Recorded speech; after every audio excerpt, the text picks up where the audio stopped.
Hey guys, Ryan here, and welcome back to another Pokemon Explained video. Today, we'll be looking at Pokemon evolutions, specifically the weird ones. Some of these evolution methods are very situational. You might not even be able to figure it out for yourself without looking it up online. I know I personally had to look up a couple, but I'll get to that later. In this video, I'll be going over 10 methods that I found to be the weirdest, in no particular order. Let's begin. Okay, so let's start this with Phoebus. Originally, to evolve Phoebus into Milotic, you had to level it up while it had a high beauty stat. For those unaware, beauty was one of the contest stats, along with cool, cute, smart, and tough. This personally wasn't an issue for me, because I never actually had a Phoebus back in those games, as it was a really rare Pokemon that only appeared on specific fishing tiles on Route 119. However, with the removal of Pokemon contests in Generation 5, they actually had to change its evolution method, and now it's a lot easier. All you have to do is trade a Phoebus holding the Prism Scale and it will evolve. Our second entry in this video is Tairog. Its evolution method is super simple. Tairog evolves at level 20. Easy! However, the weird thing is the method to get it to evolve into the Pokemon that you want. See, Tairog can evolve into 3 different Pokemon. To evolve into Hitmonlee, Tairog needs higher attack than defense. For Hitmonchan, it's the opposite, more defense than attack. And Hitmontop is a bit trickier, as it requires you to have both stats to be the same.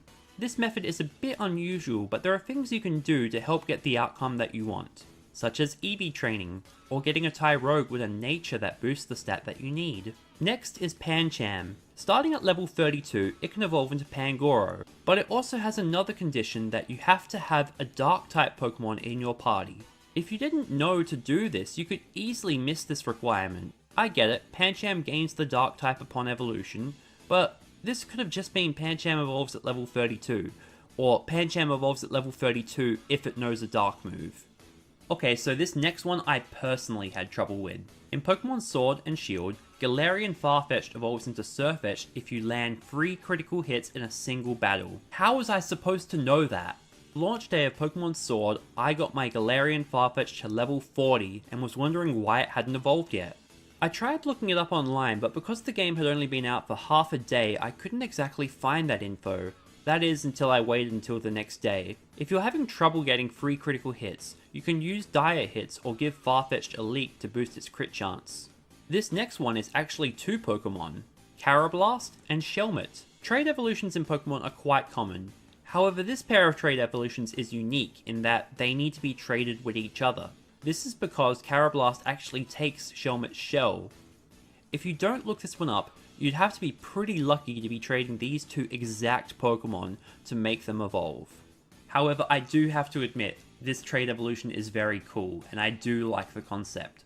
What I don't think is cool, however, is how to evolve Meltan into Melmetal. If you have a Meltan in Pokemon Let's Go Pikachu and Eevee, or Sword and Shield, it physically cannot evolve, as currently the only way to evolve Meltan is in Pokemon Go, by using 400 Meltan candies. The problem is, once you take a Meltan off of Go, you can't put it back on and evolve it later. I just think they need to add a way to evolve it in the main series games, be it at a certain level, or by using a specific item. Another Pokemon I had to look up the evolution method for is Enkei, which evolves into Malamar starting at level 30 if you hold your 3DS or Switch upside down. Again, this is another method I can't imagine too many people would have stumbled across by accident. It does, however, really fit Enkei's concept, as it's classified as the revolving Pokemon, and Malamar is the overturning Pokemon. Also, the move Topsy-Turvy used to be exclusive to this line. This next one is quite peculiar. Milcery will evolve into Alcremie while holding a sweet and the trainer does a spin. The form it evolves into is dependent on multiple factors: the type of sweet it's holding, the time of the day, and the length and direction of the spin. Alcremie has 64 different forms. That's more than any other Pokemon. Damn, and I thought Arceus had a lot. The penultimate entry is Slagoo, which evolves into Goodra starting at level 50. The only catch is, it has to be raining when you level up, and you can't just make it rain with Rain Dance. Believe me, I tried. No, it actually has to be raining in the overworld for it to evolve, which can be a bit of a pain depending on which games you're playing, especially in the Carlos games where it rains on specific routes randomly. Goodra is definitely worth the effort though. And the final Pokemon we'll be talking about today is Galerion Yamask, which evolves into Runigris under a peculiar circumstance.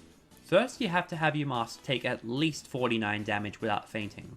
Then you have to walk under the stone bridge in the Dusty Bowl located in the wild area. Very odd. I don't understand why it's got to be more than 49 damage. It just seems very weird to me. And that about wraps up this video. Did I miss any weird evolution methods? Let me know in the comments below. Thank you all so much for watching. If you enjoyed the video, please leave a like, it really helps out. Don't forget to subscribe to the channel so you don't miss out on any of my future videos, and I'll explain you later.